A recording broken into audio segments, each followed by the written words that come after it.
Antes de mais nada, é uma honra, um prazer estar aqui hoje, podendo trazer a palavra da Anistia Internacional nesse debate tão central para a sociedade brasileira e poder fazer isso ao lado dessas pessoas que falaram antes, que vão falar depois, que a gente sabe o peso e o papel que eles e elas e as organizações que representam têm em manter essa agenda na superfície do debate no Brasil. E, nesse sentido, inclusive, eu queria, antes de qualquer coisa, reconhecer e dizer com todas as letras que nós não estaríamos sentados hoje aqui, né, debatendo esse tema, se não fosse a coragem e a luta das organizações do movimento negro, né, que há 30 anos, mais de 30 anos, há 100 anos, né, falam exatamente desse tema. Esse tema teria desaparecido da agenda pública brasileira se não fosse a capacidade, a resistência, a luta dos movimentos negros no Brasil. Eu gosto de falar dos movimentos porque a gente sabe o quanto o nosso mundo é diverso, né? Mas é preciso reconhecer isso. Hoje a gente tem aqui o CONEM, a Maria Nazaré, né? Temos o Gueredés, que estamos aqui, e também, junto com o movimento negro, as organizações que trabalham diretamente no território, que trabalham diretamente com os familiares, com aqueles que sofrem mais diretamente a dor desse horror, né? Então, a presença do Hamilton aqui hoje, né, representando uma organização da Bahia, do movimento, né, Reaja, ou seja, ou será morto ou será morta, é o outro lado dessa moeda que garante que o silêncio não se instale totalmente, porque é disso que se trata essa CPI, né? É disso que se trata o trabalho que o Senado inaugurou ao responder de forma tão contundente ao clamor que a sociedade vem colocando há tanto tempo, né? Eu acho que a tarefa e o mérito dessa CPI, nesse momento histórico que a gente vive no Brasil, que talvez seja um momento que a gente tenha a oportunidade de escolher, né, para onde nós vamos, se queremos cair na direção da civilização ou da barbárie, né, que tantas agendas estão sendo colocadas diante de nós com um risco imenso de grandes retrocessos, né? Então, talvez o mérito importantíssimo, talvez mais importante de toda essa CPI, seja tirar essa agenda da clandestinidade a partir do lugar de representação da sociedade, ou de um dos lugares mais importantes de representação da sociedade, que é o Congresso, que é o Senado, né? Mais do que isso, até fazer com que a sociedade brasileira olhe nos olhos os seus próprios monstros, né? Confronte sem medo, né, com o peito aberto, né, os seus horrores, né, e reconheça, né, a dor solitária, na maior parte das vezes, das mães, dos irmãos, das avós, dos amigos, das amigas, dos filhos, netos, né, e cunhados dessas pessoas que morrem todos os dias, assassinadas, né, executadas, como Nazaré dizia, no Brasil, em grande parte, né, não vou repetir os números, que os senadores têm ouvido isso recorrentemente nas últimas duas audiências, mas vamos, né, já que nós contamos também com a presença da audiência pela TV Senado, contamos também com a presença de audiência pela internet. O Brasil, né, de acordo com os dados de 2012, foram 56 mil homicídios. Nós somos campeões mundiais de homicídio. Nós reunimos, né, como foi dito aqui antes pelo Ivan, junto com Colômbia e mais dois países, mais de 25%, não me lembro de cabeça o número, dos homicídios do mundo. Só o Brasil é cerca de 10% do total de homicídios do mundo. 10% do total de homicídios do mundo está no Brasil. Ou seja, ao contrário da nossa autoimagem, nós somos um país profundamente violento. Nós somos um país onde a violência e o racismo, né, cumprem um papel muito crucial na estruturação do poder desse país. Então, olhar os homicídios no Brasil e desagregar a sua dinâmica é olhar para o modo como o poder se organiza nesse país. E, ao olhar por isso, nós não podemos deixar de dizer que, desses 56 mil homicídios, né, mais de 50% são jovens, né? Jovens, como foi dito aqui, entre 15 e 29 anos, para usar os dados do SUS, né? E desses jovens, né, que somam cerca de 30 mil pessoas, 77%, quase 80%, são jovens negros, né? Então, é disso que nós estamos falando, né? Nós estamos falando de um tema que atinge profundamente a juventude negra nesse país, né? E se nós queremos efetivamente pensar políticas eficazes de redução de homicídio, nós temos que olhar para onde os homicídios estão impactando de maneira mais brutal há muito tempo, né? Só para trazer mais um dado, que eu acho que esse ninguém ainda falou hoje, né, é o dado da curva de crescimento de homicídio de jovens. Se você olhar os dados dos últimos 10 anos, nós vamos verificar que nessa faixa etária, né, entre 15 e 29 anos, cresceu, ou melhor, diminuiu entre jovens brancos da ordem de 33, 32 e poucos %. Né? O Ivan está me olhando ali, pode ser que seja um pouquinho mais, um pouquinho menos, mas é nessa faixa, eu sou péssimo de memória. Se olhar isso, ou seja, jovens brancos nos últimos 10 anos, a curva é assim, né? 33% mais ou menos de redução. Jovens negros, na mesma faixa etária, no mesmo período, cresceu 33%. Então, nós temos uma curva que se cruza, né? Ou seja, para quem está sustentando nos últimos 10 anos a taxa de homicídios do Brasil na faixa de 50 mil anos, né? Esse ano de 2012 foram 56, 2013, 14 houve já uma pequena redução, já voltou a crescer, mas estamos ali, nesse patamar de 50, querendo ir para os 55, 60. Quem está sustentando é a morte, né, violenta de jovens negros. Isso é muito importante a gente ter em conta, porque isso nos coloca diante de escolhas centrais para o país que estamos construindo. Escolhas que têm que ser feitas pela sociedade e pelo Estado.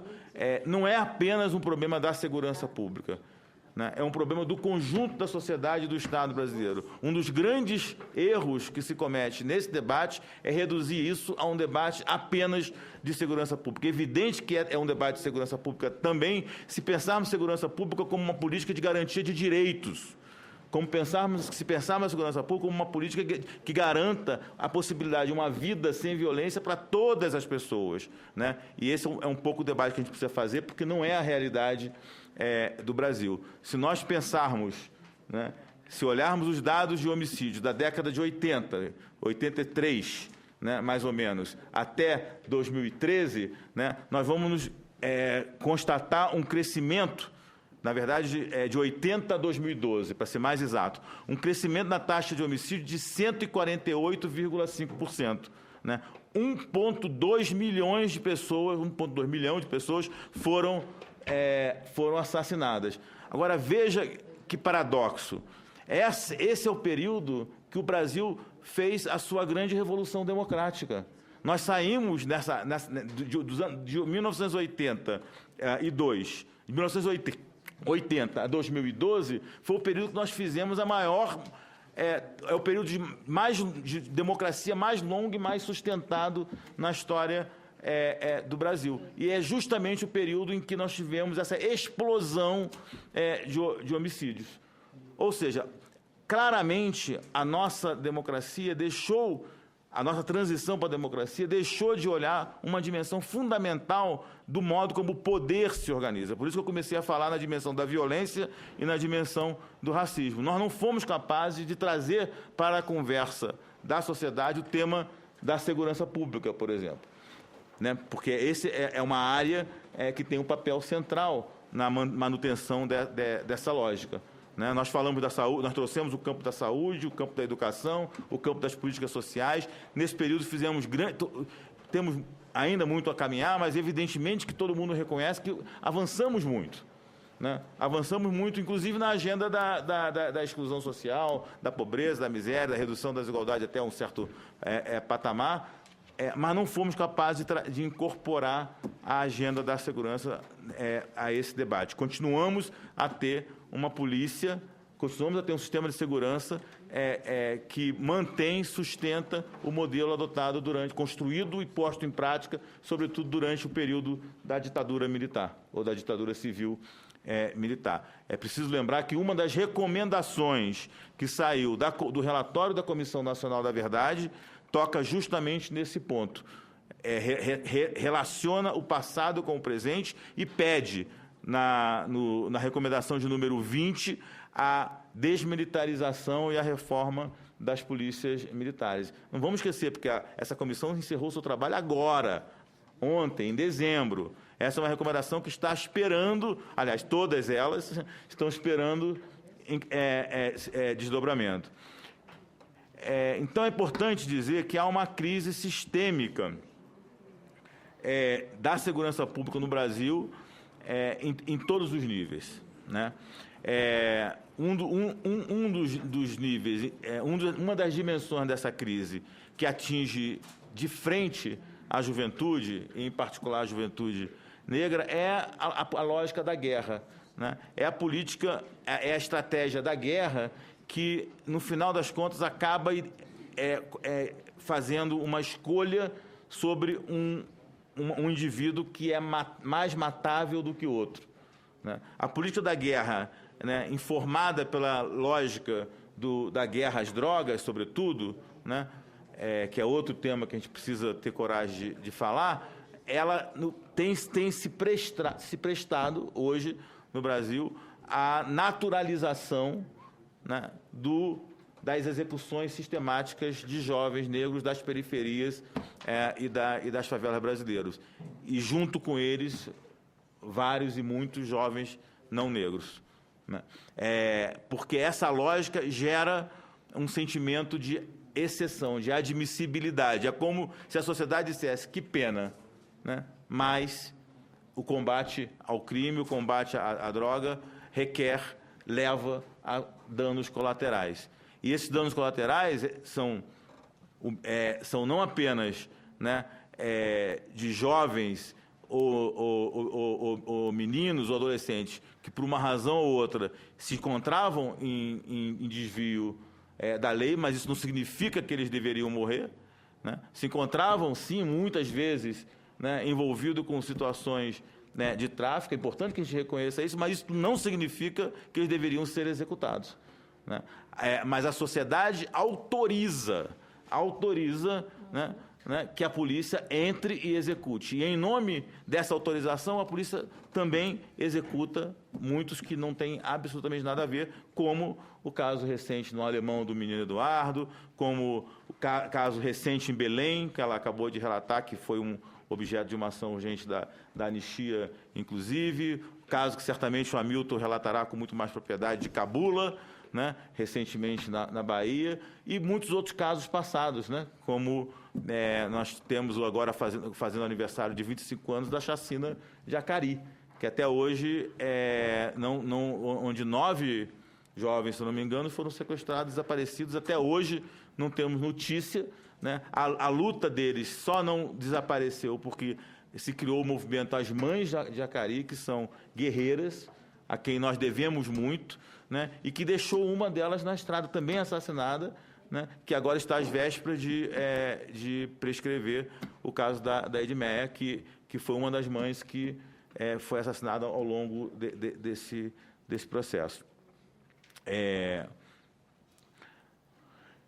Eu sei que o tempo é curto, nós não devemos nos estender demais, mas eu queria acrescentar um outro dado que tem a ver, que já foi falado aqui de forma bastante, eu tive a oportunidade de ler a fala do professor Michel Missi na semana passada, se não me engano, 2 semanas atrás, e ele levantou com muita clareza, né, o papel que o agente do Estado, que as forças de segurança, que a polícia tem nessa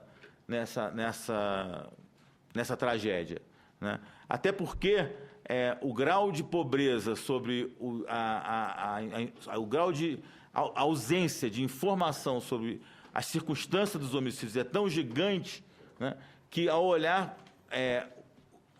as situações onde nós temos mais dados de autoria, por exemplo, nós acabamos muito restritos né, ao universo das mortes cometidas por agente de Estado, que aí não há dúvida de quem matou, ou aqueles casos que são óbvios, né? É o crime passional, a briga entre amigos, todo mundo viu, todo mundo presenciou. Porque, de resto, né, o que nós temos no Brasil hoje é uma enorme impunidade em relação a crimes de homicídio. Agora, no caso específico da polícia, o que nós temos diante de nós é a reafirmação dessa lógica da guerra que resulta num sistemático extermínio da população jovem. É difícil usar outras palavras, né? Ou práticas sistemáticas de execução, né, de jovem. A polícia brasileira, conforme já se falou aqui, num período de 5 anos, matou 11 mil pessoas, 11 mil pessoas mais ou menos, né? O que representa cerca de representa o que todas as polícias americanas matou em 30 anos. É dessa escala que nós estamos falando, 11 mil pessoas em 5 anos, e esses são os dados conhecidos, esses são os dados que nós acessamos, porque, como já foi dito aqui também, a coleta de dados de homicídios cometidos por agentes do Estado é muito precária no Brasil. Por essas e outras razões que nós escolhemos, né, na Anistia Internacional, o tema dos homicídios de jovens negros como um dos principais temas, como o principal tema de campanha da Anistia nesse momento. É um tema com o qual nós trabalhamos não apenas no Brasil, nós trabalhamos com ele fortemente nos Estados Unidos, trabalhamos com ele com variações de tipo de discriminação também no México, né, também no Quênia, e com outras ênfases, mas também, né, em alguns países da Europa. Agora, é claro que Estados Unidos e México são aqueles que se aproximam muito diretamente da nossa realidade. Em termos de recomendação a essa CPI, eu acho que a gente precisa, primeiro, estar atento ao contexto que nós estamos vivendo e o papel que o Senado, né, que senadores e senadoras podem ter nesse momento para garantir que a gente não apenas não retrocedamos, mas que sejamos capazes de usar esse momento para avançar, né? Então, a primeira coisa que a gente tem sugerido como recomendação na nossa campanha o que já foi dito aqui pelo Ivan, é a importância de um plano nacional de redução de homicídios. Nós sabemos que alguma coisa está sendo forjada hoje, grupos têm se reunido, pesquisadores, pessoas que a gente respeita no âmbito do Ministério da Justiça, mais uma vez com a tarefa de elaborar esse plano. É preciso que a gente sinalize que esse plano não pode demorar mais, já demorou demais, né? Estamos falando com isso desde o primeiro governo Lula, que nós estamos falando na elaboração desse plano de redução de homicídio. Então, acho que a CPI pode ter um papel importante em reforçar essa dimensão. Uma outra coisa que não está no Senado, está na Câmara, é o projeto de lei 4471, que trata dos autos de resistência, né? O auto de resistência tem sido no Brasil, o auto de resistência é aquela categoria que às vezes tem o nome também de homicídio decorrente de intervenção policial, onde aquele homicídio é caracterizado como uma reação legítima, uma morte legítima por conta da defesa da vida do policial ou de outro. E, na prática, né, tem sido utilizado vastamente como uma maneira de você não investigar, não produzir nenhuma investigação mais profunda sobre mortes cometidas por policiais. Também já foi dito aqui que, de novo, esse é um problema que atravessa as diferentes esferas do sistema de segurança e justiça, e a responsabilidade não está apenas com a polícia, está em grande parte com o Ministério Público, que também não leva à frente esses casos, e com o Poder Judiciário, que basicamente é uma cadeia de repetição da mesma versão, né, com algumas exceções. O que nós vemos a versão contada pelo PM na delegacia, ela vai sendo reproduzida, aprimorada e repetida até o tribunal do júri. E acaba sendo um inquérito sobre a vítima, né? para provar a culpabilidade da vítima e não uma investigação sobre o ato do homicídio. Então, esse projeto, para nós, é muito importante. Não vou falar do Estatuto do Desarmamento, que já foi dito com muita propriedade aqui. Agora, só queria reforçar que nós estamos ainda longe de ser um país desarmado, né? Com todo o sucesso da campanha do desarmamento, que ela é muito mais do que apenas o recolhimento das armas, nós ainda temos hoje no Brasil, e acho que os dados são do próprio Sou da Paz, cerca de 15,2 milhões de armas em mãos privadas, né? Apenas 6,8 milhões são registradas, 8,5 são não registradas. Ou seja, o discurso de que está sendo utilizado para a revogação do Estatuto, de que a sociedade foi imposta a ela um desarmamento, né, de cidadãos de bens, não é verdade nem do ponto de vista factual. Continuamos a ser uma sociedade altamente armada. E, finalmente, não poderia deixar de tocar aqui no ponto que hoje está avançando a passos sérios, de forma irresponsável, demagógica, criminosa mesmo no Brasil, que é o debate sobre a redução da maioridade penal. Essa CPI precisa se manifestar, se possível, antes, inclusive, do encerramento dos seus trabalhos, contra esse crime contra a nossa infância, contra a nossa juventude, contra os nossos adolescentes.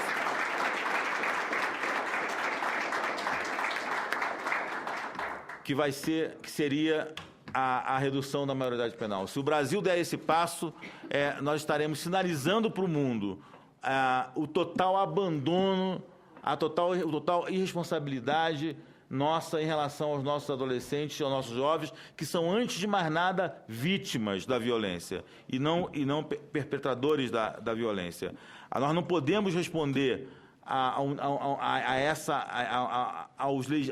um clamor legítimo da sociedade por mais segurança, né? A dor das famílias que perdem ou que sofrem violência de qualquer tipo, porque nós precisamos reconhecer que essas dores são legítimas, não importa de onde elas venham, mas não podemos responder com medidas demagógicas, que apenas aumentarão e reforçarão o estigma da criminalização, o estigma do racismo e o estigma da desumanização de uma parcela gigante da nossa juventude, que está hoje desprovida de todos os direitos, de todas as possibilidades de viver uma vida sem violência, criativa, e onde as suas escolhas possam ser feitas igual a de todas as pessoas. Então, nós precisamos definitivamente barrar isso que seria, na minha opinião, um enorme retrocesso. E, finalmente, última coisa, o debate da desmilitarização das polícias precisa ser colocado definitivamente na agenda. Nós sabemos que o Congresso hoje tem, por autoria, inclusive, que não está aqui presente, do senador Lindenberg, uma PEC tratando desse assunto, da reforma da polícia. Esse é um tema absolutamente fundamental que, de novo, transcende a desmilitarização da polícia militar. Ela diz respeito a todo o modelo, né, de segurança que incorporou a ideia da guerra e não a ideia do direito, a guerra do combate ao inimigo interno e não a ideia da promoção e preservação da vida. Esse é um debate absolutamente fundamental. Obrigado, desculpe se eu me estendi um pouco a mais no tempo.